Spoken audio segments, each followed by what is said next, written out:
This video will show you how to replace the memory modules in your ThinkPad.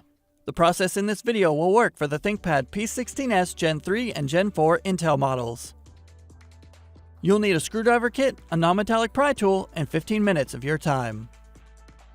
Caution! To avoid damaging your device with electrostatic discharge, work on a hard flat surface. Use an anti-static wrist strap and mat, or discharge static by touching a grounded piece of metal. First, you must disable your built-in battery before removing any parts. Make sure to disconnect your power adapter from the computer. Press the power button. Tap the F1 key repeatedly to enter the setup menu.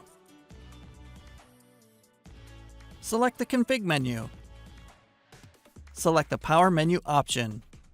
Select the disable built-in battery menu option. Select yes in the confirmation box. The system will shut down and the battery is disabled. Loosen the 8 captive screws on the bottom of the system. The captive screws do not come out of the base cover assembly. Do not try to remove them. Starting near the hinges, use a non-metallic pry tool to release the clips and remove the cover from the system.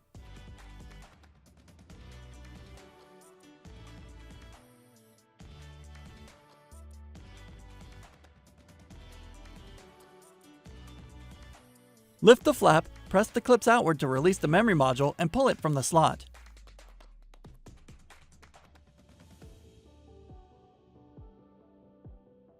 Insert the memory module into the slot using the notch for alignment and press down to lock the module into place. Place the cover onto the chassis, inserting the edge opposite the hinges first, and press down around the edges to secure the clips.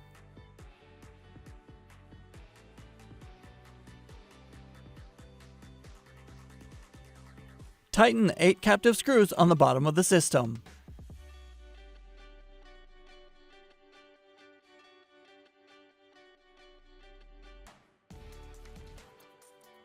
Plug in the power adapter and connect it to your computer to re-enable the built-in battery. You can find links to additional resources such as self-repair guides and the Lenovo parts store in the video description. For even more resources like user guides and manuals, visit the product page for your device at pcsupport.lenovo.com. For more information on your Lenovo devices, subscribe to Lenovo Support on YouTube.